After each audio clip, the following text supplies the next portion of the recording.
Okay, here we are. We are live. This is exciting. We have a very unique topic and different topic, but we're excited to be here. As you know, this is Good Gut Live, and we are live pretty much every Friday with some topic relating to your health, relating to medical nutrition therapy, relating to gut health. Um, my name is James Marin. I'm an integrative registered dietitian, environmental nutritionist. I'm Deli Marin. I'm an integrative registered dietitian, certified gastrointestinal nutritionist, and I'm one of the co-founders of Married to Health, and we are a practice of registered dietitians. So we are all about nutrition here. Yes, and this is a special episode of Good Gut Live where we bring in our dietitians, not even all, but most of our dietitians, and we'll have everyone introduce themselves. Katie, we'll go and start with you. Yeah. Hi, everyone. I'm Katie Chakos. I'm a licensed registered dietitian. I'm also a PhD candidate in the realm of diet interventions and cancer. And Laura, we'll go with that. Hello, everyone. My name is Laura. I'm also a licensed integrative registered dietitian, and I do all types of work regarding women's health and nervous system somatic work. And then I'm Damaris. I'm also a registered dietitian on the team. I'm also a student of naturopathic medicine, and I love working with families, kids, chronic diseases, all around. Wonderful. And today's topic for our Good Gut Live is really discussing this question, like what would be as integrative registered dietitians. I know some of us are varying with how long we've been dietitians, but Dahlia and I have been over a decade, which is crazy to say and think about. But with all of our experiences and just what we've seen in our perspectives, so what would be our one wish to, let's say, save? I know we have in the title like save the health of the US or save the health of people, because we are seeing just this continual chronic disease wave. We're seeing so many of our friends and family, our patients definitely suffering with one or multiple types of chronic disease. And so if we had one wish, which this is difficult, we were talking about this before, like it's hard to just pick one thing, right? But what would that be? What would that look like? And then we can discuss. So is anyone brave enough to go first to answer this question? Or I'll Laura, just jump in case someone Laura's brave. feels Laura's it. ready. All right, go for it, Laura. Okay, so my one wish, I've been thinking about it, and then I was one of the ones that was like telling James, it's so hard to come up with just the one. But yeah, I just came up with the one, and it's going back to basics and just following how nature intended to do things, like going back to nature cycles. That's what my one wish would be. And I don't know if I can expand on it, or we're just kind of naming whatever. No, or what do you feel? You want to Yeah. expand on it? Yeah, I or want to go hear through each more. one? Yeah, let's do it. So it has to do with how nature usually does things, right? So like rising up with the sun, going down when the sun goes down, right? Like now with society and we have all of these lights, now we are getting impaired by artificial light in our capacity to regulate our circadian rhythm, our internal clocks. So that would be one of the bigger expansions of like how nature wants us to cycle and move through things. Other things involve also like buying foods that are in season. So as the earth goes through its cycles, there's certain fruits and veggies and things that are in season. And then ideally, as humans, we move with earth when it's intended to be consuming those foods. When we're in season, we're going to be eating more locally as well, because it's easier to just have fresher and like in season type of thing. Oh man, there's so many things when we're talking about nature and its cycles, but just I think also like mentally and physically, just like going through periods of activity and growth, but also balancing it out with intentional rest and making sure that we're not burning out and just like going, pushing, but that we're actually taking care of all of this activity and this growth, and that we actually integrate all of that mentally and physically and emotionally. And I think that's part of, I can continue more on that, but then I will let people talk a little bit more on what they see things. But yeah, nature is just, for me, I think if we can just go back to basics, I think many things would start to fall into place naturally. I have a question because it's on my mind. Maybe it's on other people's mind now. Would that be like a doing away with all technology? So if No, that no, okay. no, All right. because I think So not like a technology. post-apocalyptic no, I'm just kidding. No, but like No, no, because I think technology is really helpful. mhm, It enhances our lives. It makes our lives a lot easier, like we don't have to be under caves, cold and like uncomfortable, like why do we have to go back to caves and do that if we have like a beautiful, nice bed and coziness and protected from the weather that can be so harsh sometimes? right. No, I think it's just it's a good question because I think it's just a combination and a balance between all of these technologies and also how nature intends to move and how we can move with nature with the technology in place. But yeah, having definitely boundaries around technology, I think that's very healthy and necessary because I think we're seeing a lot in that realm. And we don't even know the effects that all of this technology and rapid growth is doing into our systems and health, really in general. So I think as we go, time will tell and the years will like show. I'm sure scientific evidence it's a little delayed and lagged, but I'm sure there's going to be more about the effects of technology and the rapid growth. Mm-hmm.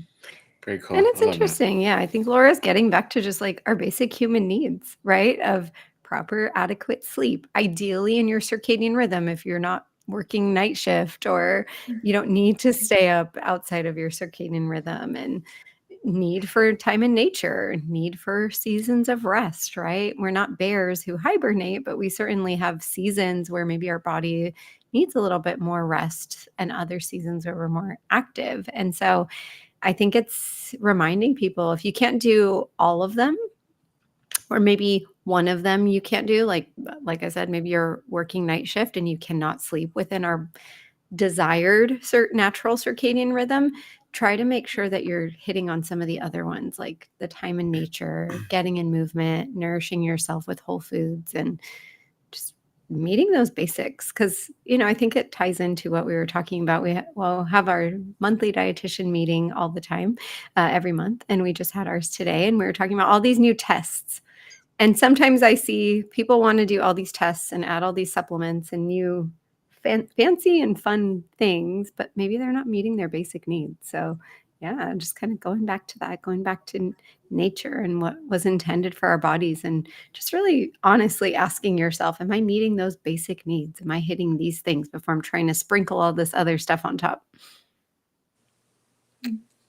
I dig it. I like it. Yeah. Getting back to nature for sure. Mm-hmm. And I mean, yeah, there's like you said, Laura, it's so deep. There's so many levels to that and so many areas. And it's I think an overall win merged with technology for sure. Yeah. I don't want to be in a cave or in a mud hut per se, but it would be cool. But let's say they have beautiful modern mud homes where it's like Yeah, natural and beautiful and you still have electricity or solar, so beautiful. That would be there's great. places like that. I don't know if you've seen, but Okay.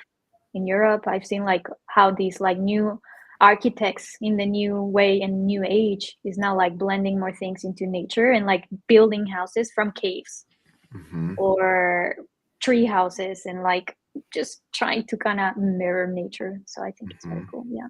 Yeah, love it. All right. Who else wants to either add or build on that if it's along the same lines or something, a different wish that you had? So again, our let's say one wish to help the health or save the health of our country.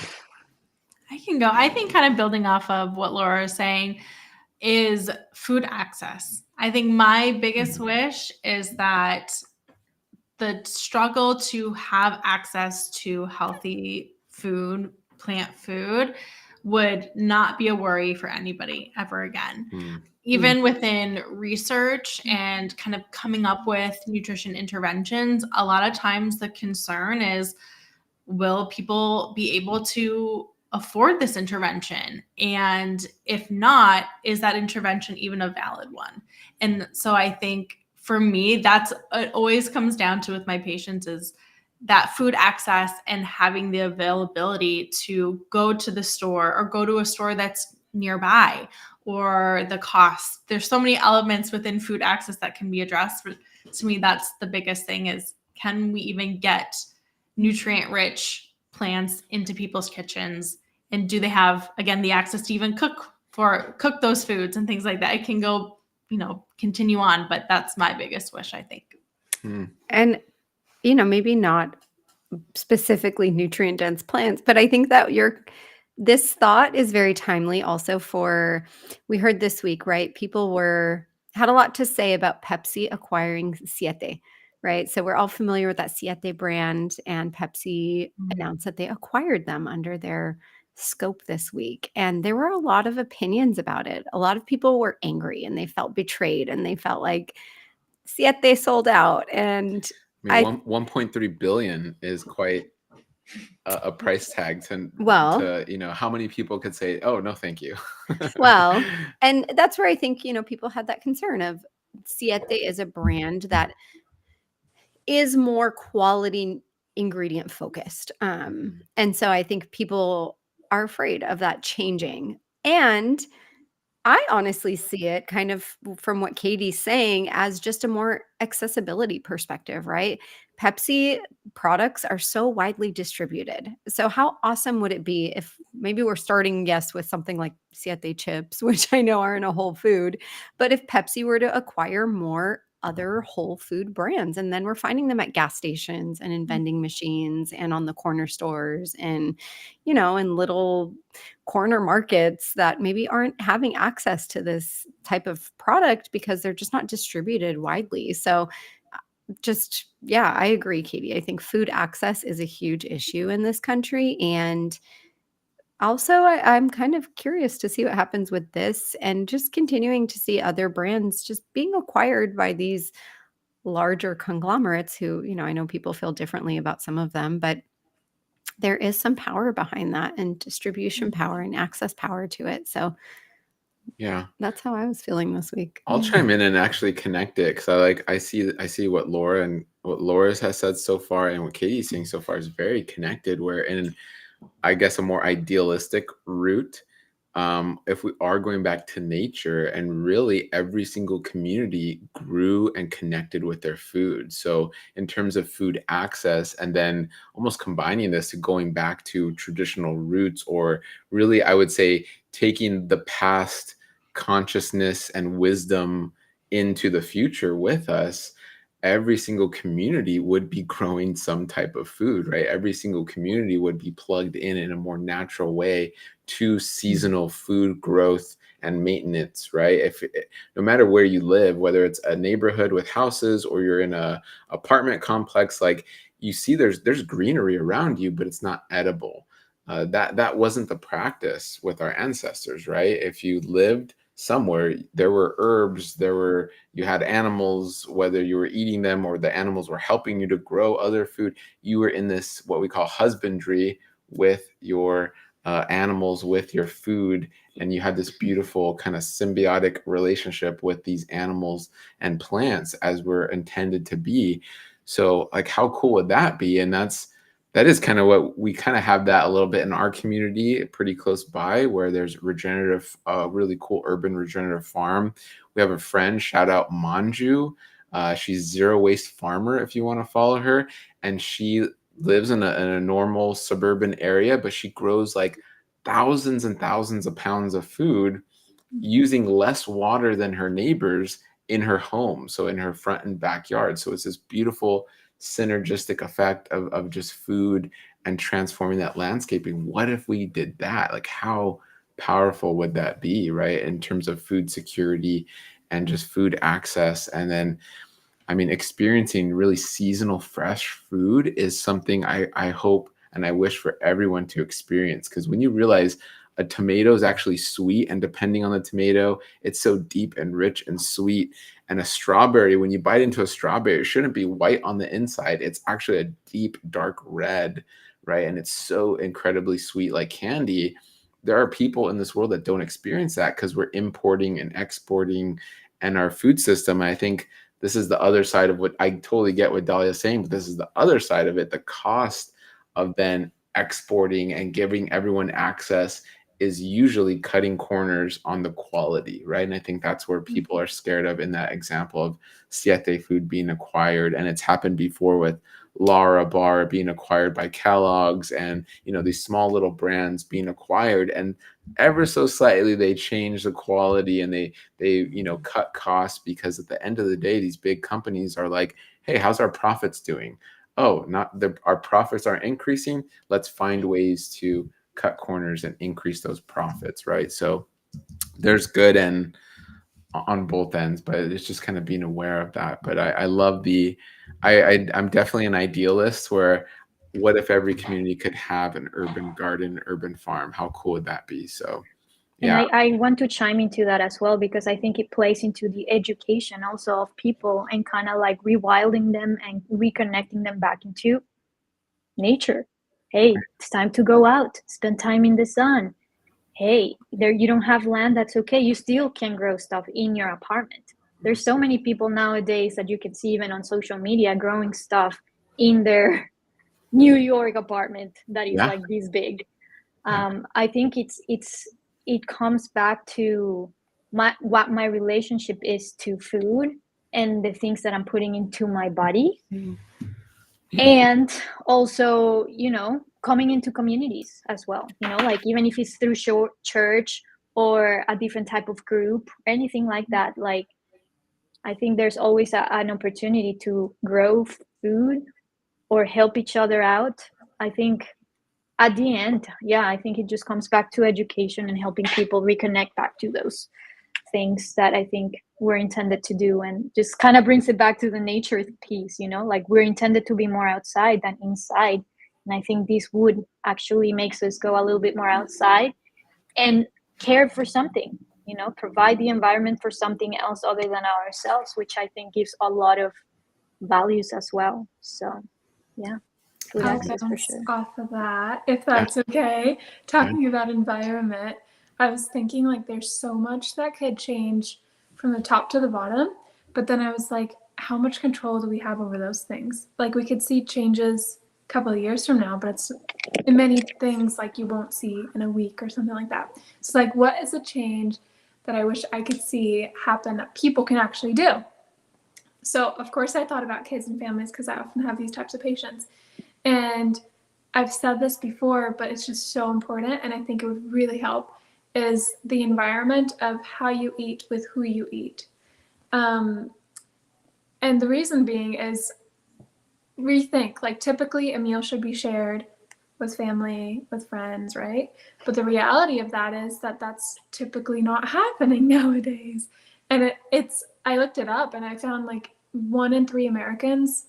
only 1 in 3 American families are eating dinner together or lunch together or something like that. But this habit of eating together is not just meant to take time to eat. It has so many benefits, especially for kids. If you're eating together, you're likely eating at home. So the foods you're eating are probably healthier.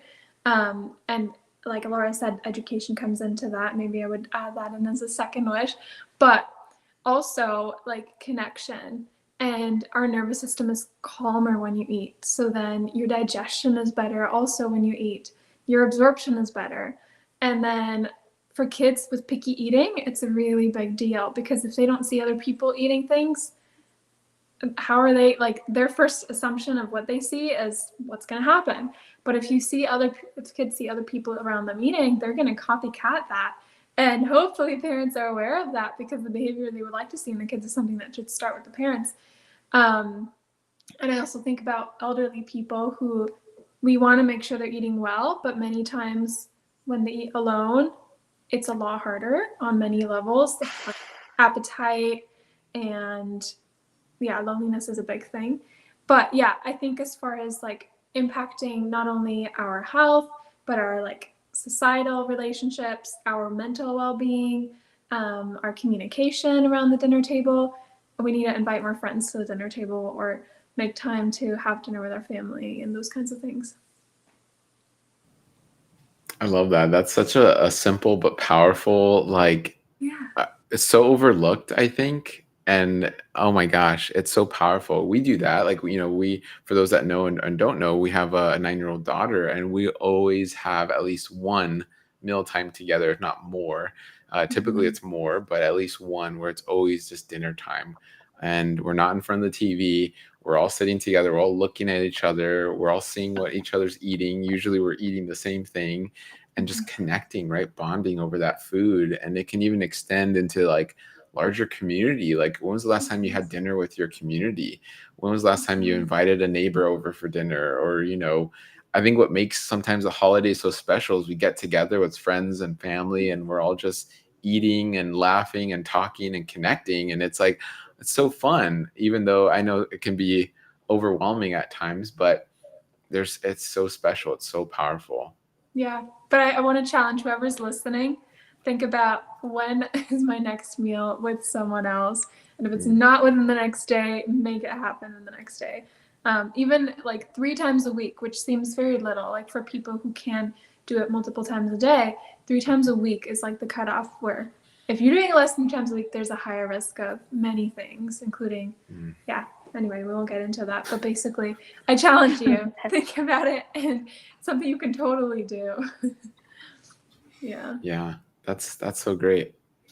I think it's interesting too. I just want to kind of like emphasize what Damaris was saying, and with that idea of picky eating and having children mimic their parents when they're eating. I have an infant who's just starting solids, and it's so fun to watch. And it is so true that it happens from the very beginning of, they see parents eating a cucumber and seeing the face, oh, this is delicious. And my daughter originally was like, what is this? Like, I don't know if I want to put this in my mouth.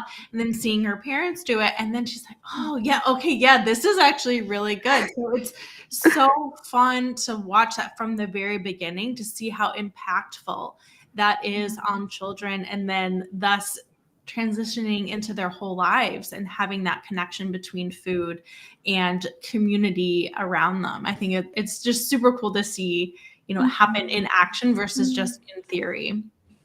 Yes. I love that. And, I always remind parents, anybody wants to feel like they are powerful. And so that does empower kids as well to have a choice in what they're eating. And that's often why they say no. It's not because they actually don't want to eat the food. It's not that they've had prior experience with the food. It's they just want to have power in that situation. So I feel like the more that parents can empower their kids, involve the kids, model things for the kids, so that way the child isn't feeling forced to do it and disempowered, but they're saying things like, oh, I look up to my parents. I look up to maybe my mom, and I see that she's eating this delicious cucumber, and I want to try that too because it's a choice for me. And so it's just reminding people of that. One thing I always remind my patients is, think of, respect your child's boundaries just like you would respect your partner, your significant other. If they're saying they don't want to eat something, don't force them, but also they're probably more likely to want to eat it if you're eating it yourself, right?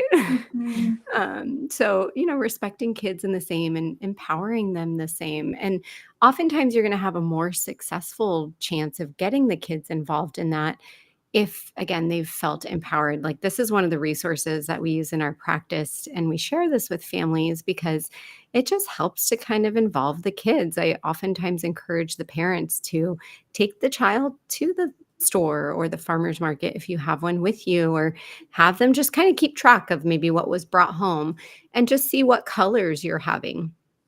And that child might notice, like, oh, it's been a little while since we've had blue or purple, or I've never tried a plum. Can we try that? And again, just it gives them curiosity. It empowers them. It just makes them feel like they're involved and their opinion for those matters. just listening, it's Eat a Rainbow of Healthy Foods. It's our Phyto Spectrum for children, and it just shows them the colors. So you're looking at the blues and the green and yellow and red, and every color, even white is a phytonutrient that has a special ability in your gut microbiome, and it really produces these great probiotics. But just getting kids simply involved of like, hey, pick a color and here are options, and what does that look like? And then, oh, we're going to cook that for dinner. and then we can talk about it. And then, I mean, it's so powerful. Just really their entire body is then experiencing this food, from their mind when they talk about it, from, visually seeing it at the grocery store, to smelling it, to then tasting it. And then you're connecting with your children, your family. So on so many levels, it's this win, right? So yeah, cool. Mm. Thanks for showing us that, Dahlia. Yeah. And, I'm happy to share. Mine kind of piggybacks off of Damaris's, but I think, one wish that I would have is that we were really teaching, and I think this needs to start at a young age, conscious and mindful eating. And I think so much of emotional eating is more learned behavior. Yes, I think there is a very primal part of us that has needs for sweets or salt when we're feeling certain emotions. And I really do find that most of the time when my patients are struggling with disordered eating patterns or unhealthy relationships with food, that was learned behavior from a very early age. So I think having family meals can help to mitigate that a little bit. And also just having parents become more mindful themselves about their own relationship with food and how they're using food possibly to cope with emotions because perhaps they don't have other healthy outlets, and then how they're projecting that onto their children. And, really reminding parents, your child does not need sweets every time they're upset, or that doesn't replace a healthy conversation that you have with them about the hard things that they might be dealing with. Um, we're not putting food on a pedestal, but also we're not running to that to soothe parts of ourselves that don't need food in order to be soothed. So mine would be, just more conscious, healthier, more balanced relationships with food. And I think that starts around the dinner table. That starts from an early age. That does work nicely with what Damaris was saying, for sure. Yeah, just that consciousness and relationships.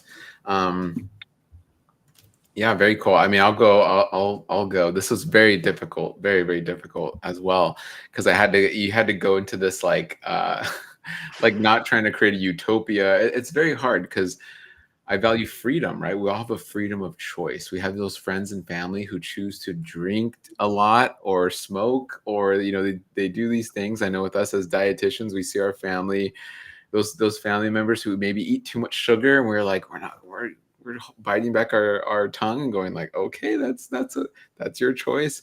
And it can be very difficult, but I would say, if I had to take it to one wish while still like respecting everybody, it would just be wishing people were more conscious of the microbes inside of them. And what I mean by that is almost helping people to understand and treating their microbes with the same respect as they would almost a loving pet or child, and caring for them with that level of love and understanding and consciousness. I think so many of us walk around not even aware, and I know I've talked about this with Laura, of like our heartbeat. It's like how special that is, right? Not even aware of our breath, let alone these little creatures that live inside of us and how special they are and how much they mean to us. And literally without them, we would not survive. So I feel like, imagine if our politicians, if doctors in general, even if other dietitians fully understood how special and important microbes are, I think it would change the world, right? I think everyone would be like, whoa, wait a second. This spray I'm using in my home, to how I'm cooking, to what I'm cooking, to how we're growing, and even I think kind of connecting everything, going back to nature, what does that mean? It probably means healthier microbes, right? To having access to healthier foods gives access to more people to healthier microbes and microbiomes, right? As we spend time and connect more with our kids and our families, we're exchanging this information, not just knowledge, but microbes, and in our food, in our touch, in our kisses and hugs with our kids. So it's this beautiful medium of connection that I wish more people knew about and understood, and even beyond that, loved and appreciated, right? So that would be my one wish, I think. to kind of Yeah. connect it all. Yeah. I think there's I- like so much new understanding about microbes, but now it's like we want to get the information to everyone so that it can actually impact people and they can think about it and be aware of it. Yes. That'd be great. I know. Yeah. Oh, I go just had ahead. something to chip in. I just kind of like it was very interesting to hear everyone, because I think at the end it just kind of like connects. It's like a little. It was like a dance of like basically, yeah. And what I heard a lot was biodiversity at the end, right? Mm. How can we get more outside to get more microbes, different microbes? How can we eat more foods and colors that give different profiles of microbes, colors, phytonutrients, nutrition, vitamins, minerals? And I think at the end, variety is the spice of life. I think that's what they say. And it all comes back to relationships. Mm. Relationships. I think humans we just like meaningful connections, and to connect we need to relate. And I think it's not just the relationship that we have with food, but also the relationship that we have with our bodies and our microbes. And then therefore it's a reflection of how we relate to the world in front of us. And then it's just like a little light, and then it just spreads and beams out and just like, connects to everyone else. And then it's just coming back to that relationship. I think at the end, how can we get in relationship with my body? How can I get relationship with my microbes? How can I get relationship with my community and the people that it lives with me? How can I get in relationship with myself? And so at the end, I think at the bare of what I heard with all of the things that you shared, it was like connection, relationships, biodiversity, nature. And then we'll have a pretty healthy and happy community. That doesn't mean that there's no challenges, but I think if you have like a healthier and you're a little bit more regulated, within your nervous system, you have more resilience to actually navigate the challenges. Yeah. So Absolutely. that's my rant. And I think, it does tie back to also, Laura, what you were saying of just meeting those basics. Because I think at this point in time, we've gotten so far away from them and there are so many voices involved. People are just overwhelmed and confused. And that's, where I think so much of this comes from, of people calling each other out on the internet and influencers and, products marketing themselves. And, we even had this panel this week that, hit Capitol Hill wanting to make America healthy again. It's like, and there were so many opinions about that, right? Some in support of, some upset that they didn't have dietitians represented there on that panel, some opposed to what was being proposed. But yeah, I think if we do we spend more time being introspective, we ensure that we're meeting those basics, we're less overwhelmed up in the kind of branches because we're so focused on the roots. So you heard it from 5 dietitians. We're all encouraging you. Just take some time, especially if you're feeling overwhelmed. Take a deep breath, step back, and really ask yourself, am I getting lost in all these branches and leaves? Can I kind of take some time, dive back deeper into the roots and make sure I'm within a circadian rhythm? I'm trying to eat as many whole foods as possible. I'm trying to get in nature. I'm trying to move my body. And with that, naturally, these other things come forth, because then you're motivated to have family meals. Then you're motivated to have a healthier relationship with food. Then kids are motivated to model the behavior that they're seeing with their caregivers. So the other things just kind of spring up very cohesively and very naturally once we're just meeting those basic needs that our bodies have. Very cool. And then we have more direction, because we do have a question. It's more specific. So this might be more specifically related to someone who might have been doing all that, and maybe they're very fitness focused or just body composition focused. And somebody's asking a question about supplements, specifically creatine. What are our thoughts? So that could spring about from, yes, someone who has maybe that as one of If their everyone just took focuses. creatine, the world would be saved. Though everyone's no, I'm just kidding. No, but And there's no one thing that's great for everybody, but for some people, there could be benefits. So, any thoughts that you all have on creatine? I did actually just get this question yesterday, so that's really funny. We were talking at school, and one of the interns at the clinic was like, "What do you guys think about creatine?"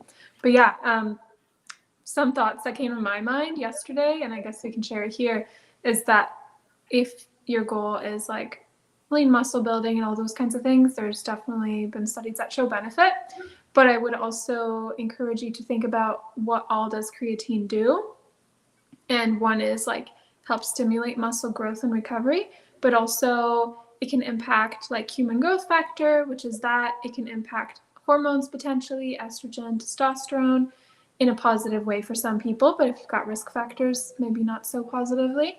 So yeah, just be aware of the things around taking creatine. Yeah, that's what kind of came to my mind. And if you're educated about it and it fits your needs, that's great. If you're like thinking about muscle building and you don't have some of these other things that if they were impacted, you would not see a negative side effect, go for it. Yeah. I would just chip on that. I think it's important with any supplement, quality, I think matters.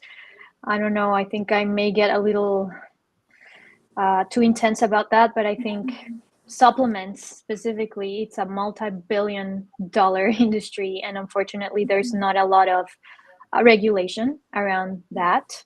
And so anyone pretty much can have a supplement and sell it and market it as the best thing and the savior of all of the problems. And then if you look a little bit deeper, that might not be the case. And if they're not using, high quality ingredients, or they haven't even like tested for other stuff that can be, fillers, and it can actually hurt more than actually help you. So I would be very wary of the source and where you're getting it. And I think to kind of piggyback on Damaris, just that individuality. It really depends on your goals and what you have going on in yourself, like your risk factors, your health. And then I think, yeah, that's what I would just add on that. Yeah. And piggybacking off of Laura, sorry, in the US, great thing to know, NSF certified, just at least the basics, right? Supplements, because there's not too much control. If it is NSF certified, at least it should have what it states it has. Third-party testing, just be more aware of like brands and things. Thank you, Laura, for bringing that up. That's super important. And yeah, so knowing your needs of it, and then knowing how much to take as well, and contraindications. So generally, it's not recommended for those with kidney disease or cancer, just because it can kind of feed into those cells and overwhelm the kidneys. But you do also want to know it can cause dehydration, stomach upset, it can cause muscle cramps. And then you do want to know how to take it. Usually there is kind of a loading dose period where it's recommended to have about 0.3 grams of creatine per kilogram body weight for the first week you're taking it. And it's generally recommended to break that up into about 4 doses throughout the day, so you're not overwhelming your body with so much creatine.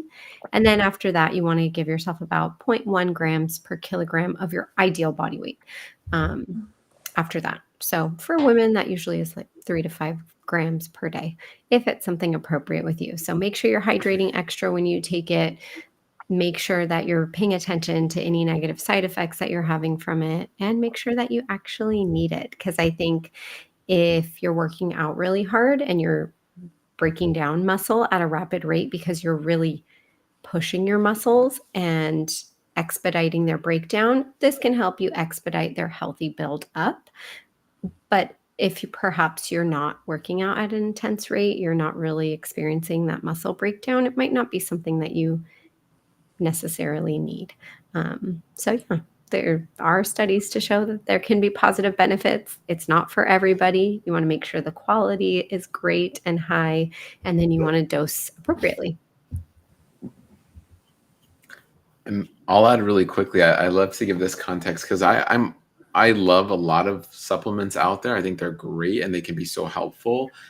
Keep in mind when it comes to creatine we make in our body, right? And most notably, we make them in our liver, kidney, and pancreas. And then even, I mean, this can connect really well to the topic, right? We're saying, okay, the health of our country, what is one of the top killers in the country is diabetes, right? And we're seeing just a tidal wave of non-alcoholic fatty liver disease. And so if your liver and your pancreas and your kidneys are not optimal, are you going to then create not just creatine, but so many other useful and appropriate chemicals and compounds in your body? And the answer is no, right? So here we go, where we are then, again, creatine supplementation can be great. It's wonderful. But then at the foundation, what's happening, right?